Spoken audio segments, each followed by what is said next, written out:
As you come up to 10, that is their god. That is 10. That is the hermaphrodite. But if you stop at 9 and you skip to 11, skipping God, then you are a Luciferian. Because 11 is the number of the magician. It's the one step above. Once you have accomplished the tree of life, you are now the magician. You are one above 10. But they're doing it by skipping God. That's the symbolism of 9/11.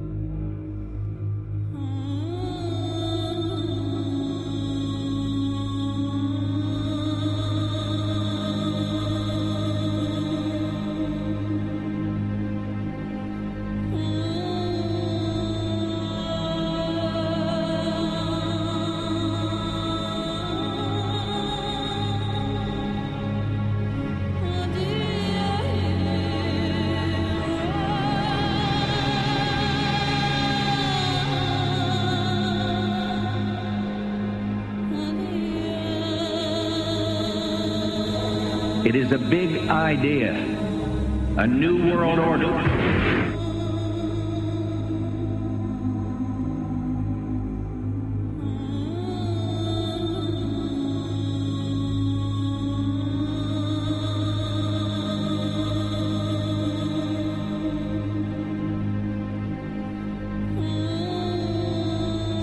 We were on assignment. We were supposed to kill 2 birds with 1 stone. In Fight Club, Project Mayhem destroys a giant bronze spherical sculpture. This seems an obvious reference to the sphere at the World Trade Center complex. Trust me. Everything's gonna be fine. In a pivotal scene reminiscent of 9/11, we see the destruction of skyscrapers and the change of a skyline.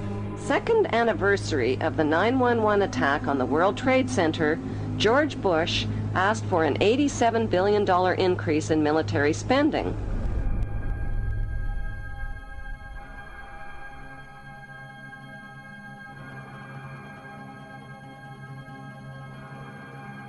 In 1904, Crowley would receive the Book of the Law soon after meditating in the King's Chamber of the Great Pyramid. He claimed he had been contacted by a being called Aiwass. Crowley would also use this symbol in his work. Some of its meanings are said to include a reference to the number 77 in Hebrew and a connection to the god Pan. Crowley made this drawing of a non-human intelligence he saw during a ritual.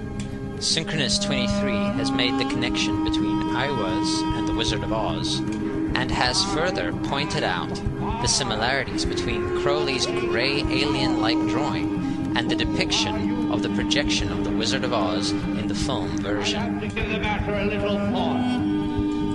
The much overlooked theory has been put forward on the internet that when we are looking at George W. Bush, we are actually seeing Aleister Crowley's grandson. I have suggested that this video footage of George W. Bush reading The Pet Goat, coinciding with the start of the 9/11 mega ritual, is in fact a dedication of the 9/11 mega ritual to the great god Pan by Aleister Crowley's grandson.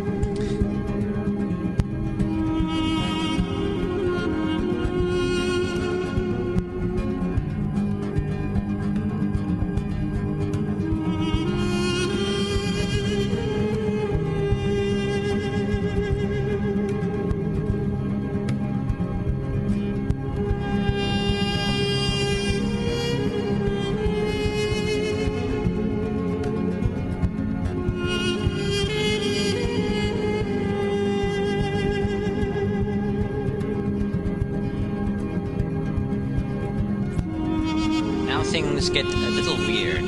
This is the 1978 version of The Wizard of Oz, The Wiz. Again, we see the Emerald City connected to New York. On arriving at the end of the Yellow Brick Road, Dorothy and her companions go through the circular portal. Through the door, we see 3 pyramids. Behind the pyramid shape, in between the pyramid pillars of the World Trade Center, we see the sphere, the representation of the Kaaba.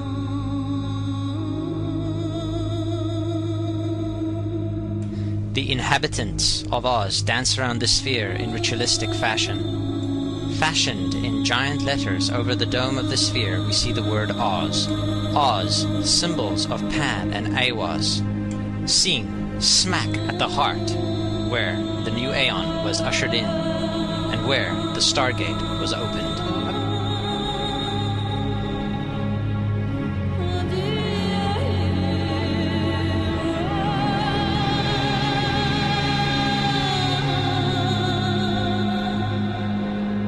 Between the Twin Towers is called the Spherical Caryatid. It was made by artist Fritz Koenig and was nicknamed the Sphere. We see that Koenig made this thing in Bavaria, the same place where the Illuminati was founded. The most interesting fact about the placement of the Sphere at the World Trade Center Plaza has to be that architect and designer of the World Trade Center, Minoru Yamasaki, intended the plaza itself to be a representation of the Grand Mosque of Mecca, the Sphere in particular taking the place of the Kaaba.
So, my friends, it's time you start placing your faith and your dedication to the one and only God, the everlasting creator of everything on earth and in the universe. He is greater than anything our minds can comprehend. Do you know how many times Muslims are required to circle the Kaaba and visit it? 7 times, each counterclockwise. Would you like to know why? You see, what binds us as humans to this life and to this dimension and to this earth is the limits of time and space. We are bound to this dimension and this reality through time and space.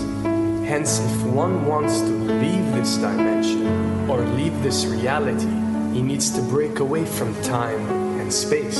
So when you visit the Kaaba and you rotate counterclockwise, what is this practice actually doing? It is literally helping you elevate your soul and elevating yourself to break away from time and space so you can touch something so unique and so beautiful and so powerful that it changes your life forever.